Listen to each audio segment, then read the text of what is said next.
Désolé. Vous avez vérifié.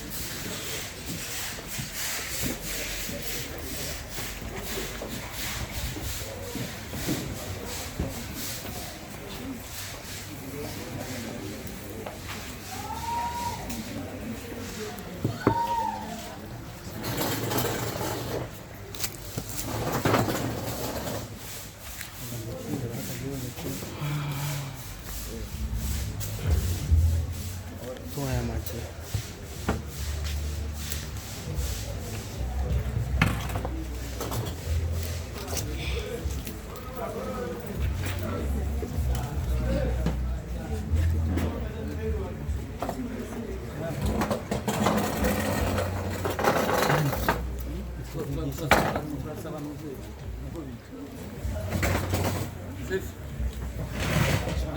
Sawa.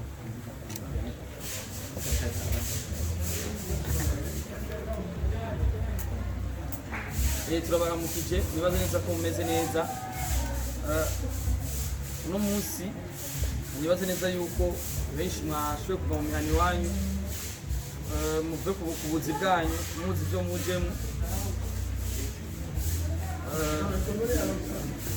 uno munsi n'umunsi udasanzwe aho muririmbye President 6 aza kugira byinshi ayagiye abanditsi n'abamenyesha amakuru bimaze iminsi bimuvugwako ndetse no kubijanye n'akazi kiwe ndetse no kubijanye na album yiwe Pandemic Vibes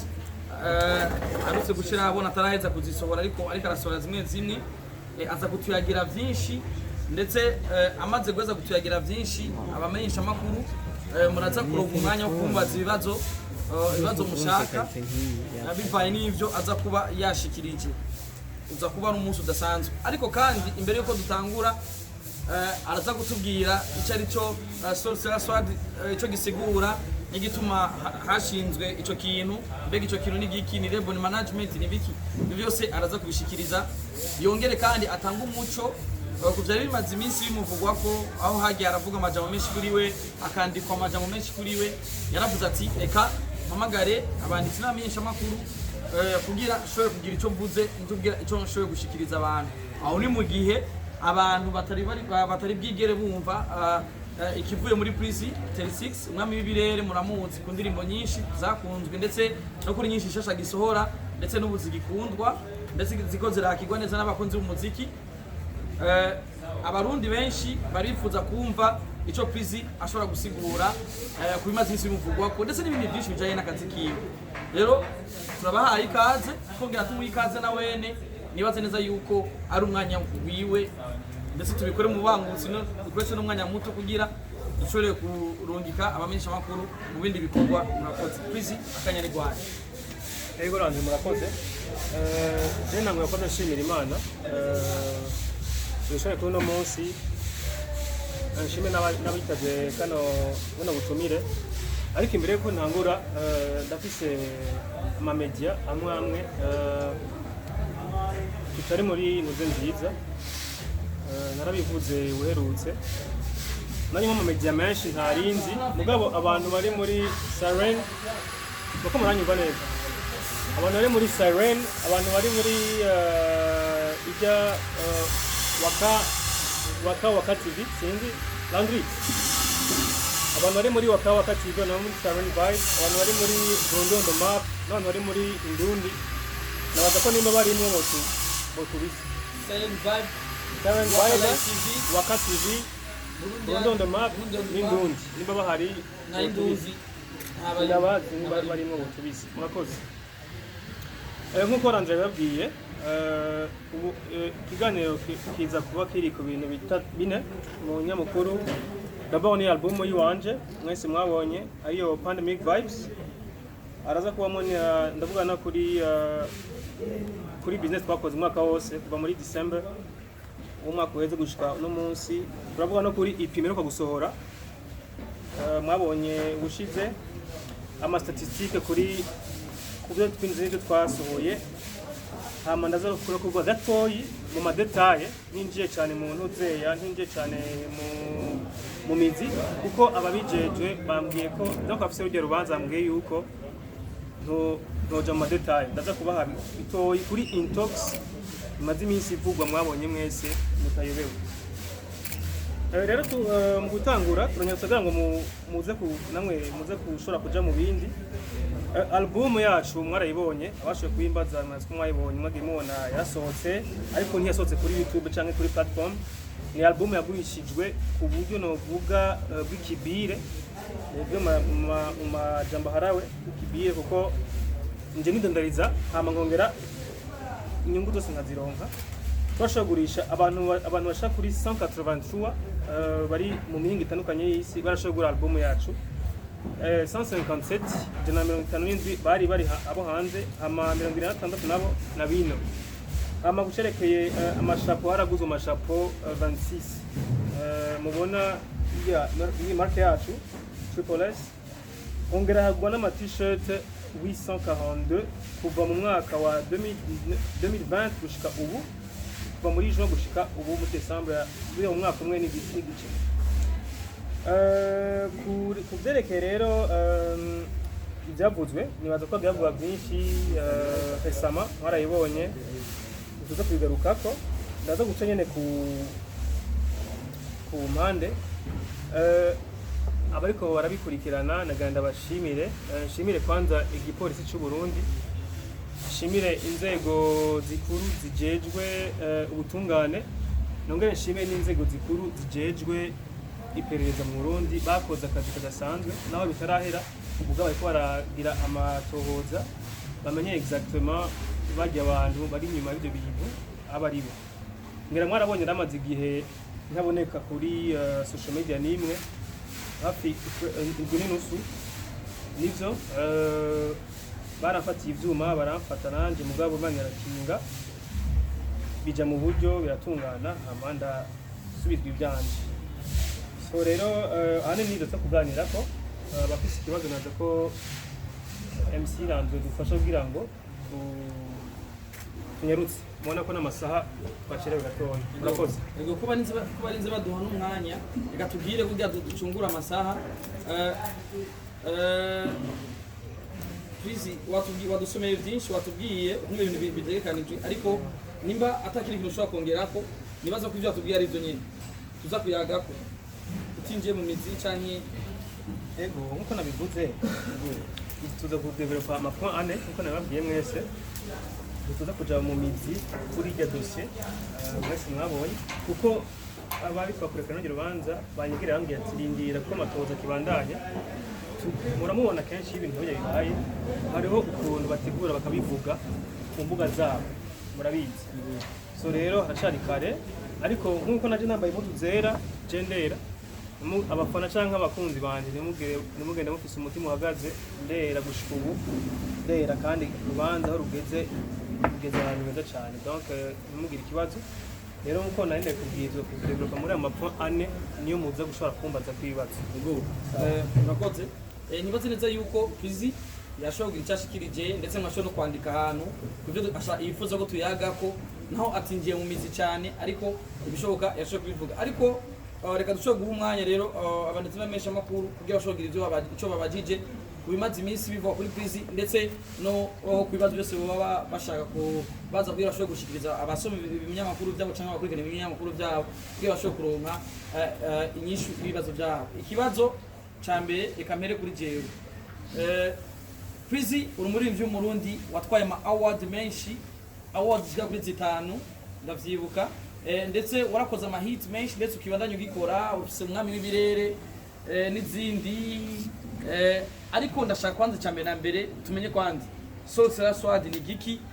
cyaje gute, ni management ni iki bimeze gute? Murakoze cyane. Ico kibazo maze kukibwira abantu benshi, kucisha abantu benshi, ariko sinzobora kukivuga. Sorcerer Squad nkuko mubibona ni umugwi w'abajene benshi turi under 30 munsi y'imyaka 30, dufise goal imwe yuko Sorcerer Squad ni selling soulful art, bisigura yuko umuntu agurisha ikintu akorana n'umutima. Nibaza ko namwe nimba muri hano kumenyesha amakuru cyangwa kugira secret ni ibintu mukunda, ni ibintu bivuye mu mushaha, kujya ko mukwizinye agenda guteka ari ikintu yiyumvamwo apana kubera ngo akibonye kugira. Donc rero ni Sorcerer Squad ni selling soulful art,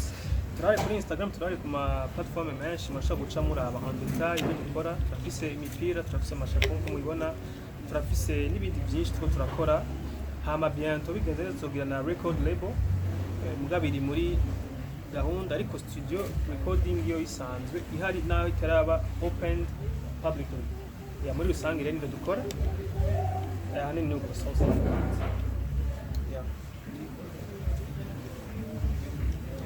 Ikindi kibazo nifuza kubaza kubera iki wifuje gutaramura Indundi Sign Vibe na Waka Light TV na Burundi on the Map na Indundi, kubera iki mwifuje kuzitaramura mu cicaro wari wahaye abanditsi n'amenshi amakuru, n'icyo kibazo coba carabaye canke byo bimeze gute? First things first, bajya abantu they are not professional. Ntabwo ari professional, ntabwo ushobora gukora akazi ukagenda gutora inkuru kuri page canke kuri account y'umuntu, ugatora inkuru idafite icemezo, udafite ikintu na kimwe kigaragaza ko iyo nkuru ihari. Bose cyo gutangaza bose murabona vuze barafite nimero ziwanje, nimegeze ari nikiranga mbaza cyangwa telefone mbaze freeze nimeze gute ko tubonye ibintu ibara ryaguye. Nobody, sinasohoye album, sinasohoye EP, they never promoted. Ntabwo bigira promoting ikintu ciza. Endera kubona umuntu yakre account nimba ari wowe cyangwa undi muntu yakora fake account akandika ibintu akicagera bago ngo napfuye siniko muvyibuka. C'était en 2018 nkanirina takabo wa mbere agenda kubiposta, ntigeze nyene kigina kimwe babaze ngo yo bimeze gute. Donc urumva rero iyo batazi ico bakora apana kubicira akazi wundi muntu, akazi kabo nimba kata byabananye cyangwa badashobora gukora akazi neza. Nta bintu by'ubugejeje nikomeze ndi kucyaya umuntu tutariko turakora nuko nawe ndacho bamfasha. Je ndi self made muri izina ryanje hano narakiwatse kwanje murabizi hafi imyaka irenga 10 ndi muri no game. Nta muntu muri bo no kuvuga ngo nza guha credit n'abantu basanze mari. So rero narabisabye kandi bisaba ko batabikurikije baza ni blague mugabo Imana ishimwe je no rubanza benshi barabonye kumwe rwatanguye muga ntawuzi ngene ruzohera kuko ibintu ho bigeze sikubabesha ibintu biri mu nzego kandi zikoze bikurikira neza kuko birabaje nko kubona mu barenda bigombwa rero baje kubona harimo nk'abaririmbyi n'abaproducteur bagiye babigiyemo uruhara. Bisigaye ko ari ya confidence nimba ari umuntu afitisha ari cyangwa afitiye inzigo cyangwa iki, je nta muntu turi muri beef bama bantangura mukabibona nk'ipowera bakandira mu ndirimbo ariko nta reaction igera ngira umuntu banipowe nihoreye ngundagara mugabo umuntu wese afite kumwe nabayeho gusa umumye nuko rero izo media uko abayibaje tubona zikuyemwo nuko byagaragaye ko izo media zagize uruhara rudasanzwe ukwiragiza kugera ukurukuru kandi ndabwiye n'ababesha kugera ubanza uko rwatanguye nawe uzikuruzohera. Murakoze. Je nitwa Star Boy kuva muri Star TV. Tukiri ngaho nyene amato dusumira biravuga yuko izo media zagize ico zivuga kuri jya nkuru yawe ko wo barazitwariye kugira ushobore kugira ante kwambika izera ico cyashaka kukidwa ko muco. Ndagukosa gato je sinambika izera nabagiye bajya n'abana batoye hari ababijejwe babifisemwo uburambe bafisemwo ubuhinga mu gutohoza. Nimba navuze yuko nashimiye igipolisi cy'u Burundi, nashimira n'inzego z'iperereza, nashimira n'inzego z'ubutungane gushika kuri no mwanya warabizi bariko barabikurikirana kandi bajya haya arabona tumye ko baranga mu gipolisi y'ubwagace ukagira refus yo kwitaba ubutungane ishobora gufata umwanya mugabo fin byose biraja ku murongo. Rero narabitware ko nk'umwene gihugu wese nafise uburenganzira bwo kwitura ubutungane mu gihe ubonye ikintu kikwerekeye kandi nawe tazi ata preuve nimwe bafise.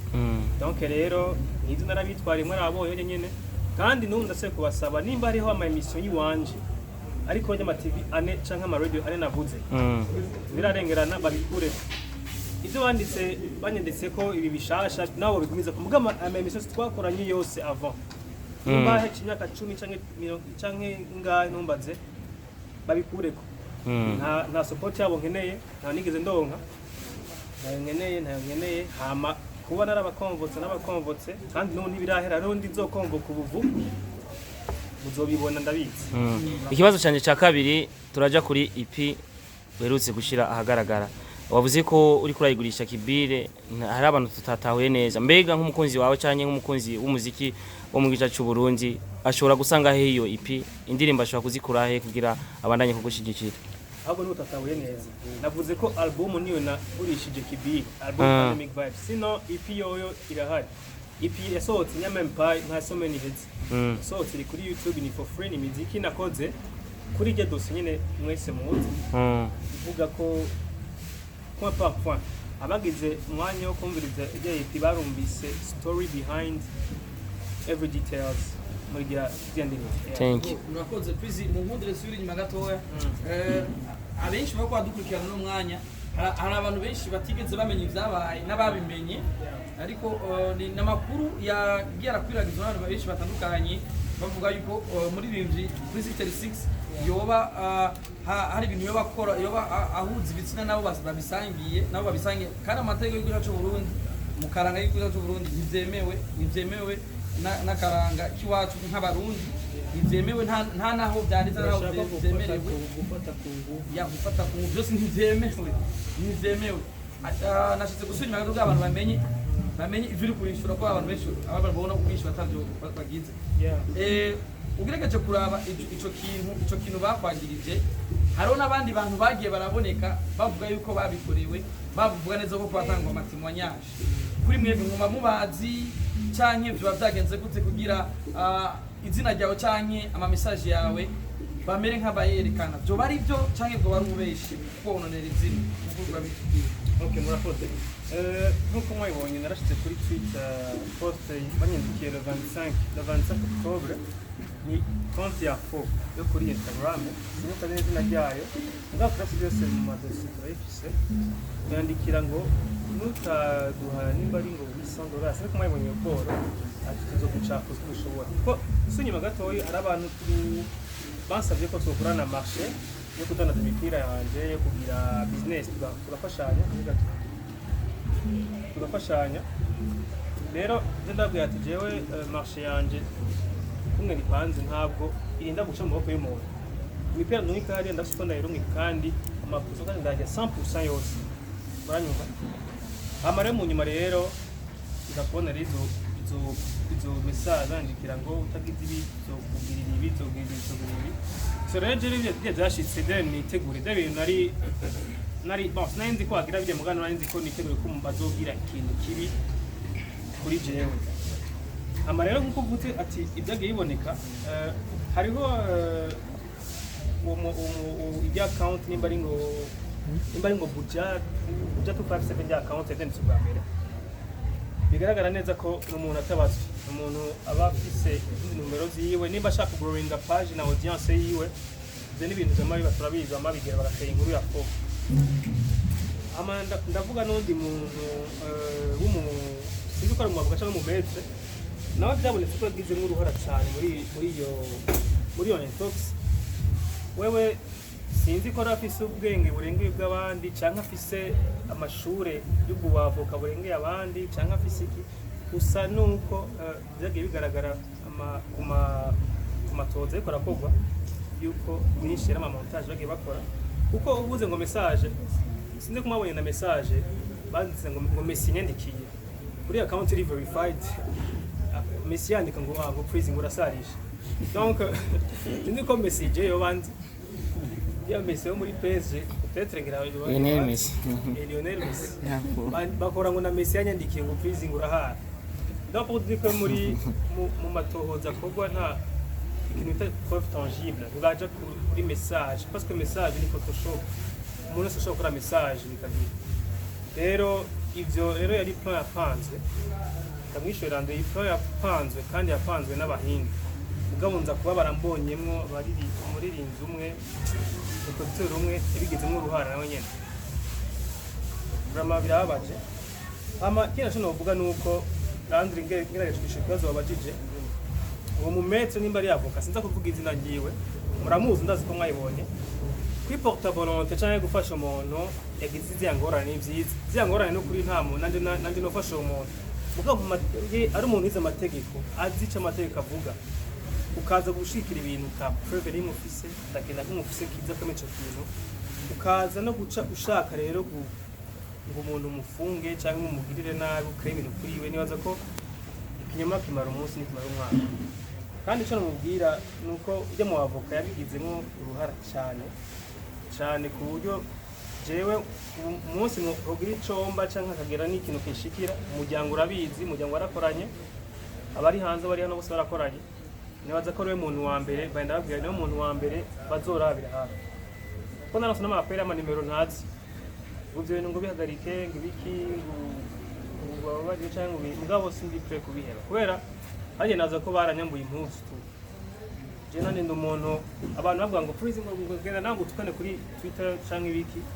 ati jewe ujya mu ntano wonze yabyanditse kandi nkene kumenya. So rero byasaba yuko d'abord nihangana mufata umwanya, kuko naza ko umu artiste wese cyangwa umuntu wese akora akazi akunda ni nk'umusirikare. Umusirikare yumvise urusasa ruvuze n'abafise inkoho ntihuta kurasa, aritonda akaraba aho byavuye, akumviriza inkoho yarashe yariyo, hama agafata umwanya akaraba nabo bihangana baribo, akaza ari gutanga ikiganiro mu nyuma. So rero muri rusange ni ivyo ujya mu avoka, kandi yongera ibaze vraiment mwibaze mwumve aho ikibi cy'abarundi ahantu kigera. Umuntu yubaho kuvuga ngo bamfatire imashini, telefone, tablette yanje, gushika no kuri flash nkamara isomene yose. Abantu hari bandondeza ngo bana ngo kabaye ngo bamufunze, aragenda ngo arafunzwe, ubu ngo arafunzwe. Nebya byose n'amaetude kwa kwa n'igipolisi. Je nko kumfungira telefone, murabizi mwe murabizi, telefone niyo muntu akabukashe kaba karimo, telefone niyo muntu arondera mutuwo, telefone niyo muntu akoresha kugira ngo tumenyekanishe ibintu byacu, ugacu yifunga indwi yose. Urumva ico kibi cyo mwavoka. Rero birabaje nimba ari abantu bafise umutima nk'uwe, gusa nawe arafise umuryango, arafise ahava, ashobora kudakunda jaho mbo umuryango mvamwo kanyanka, mugabo n'uburenganzira bwiyome. Cyo navuga coco umfungira ivyuma ntaco nta nyungu yabikuyemo, kandi nabaza ko Imana niyo mucamanza mukuru, cyatumye ntafungwa kijya gihe yabikora, ico kizotuma n'ibindi muzobishikirizwa neza. Urakoze. Yes, ni Drizzy ku Isoko TV.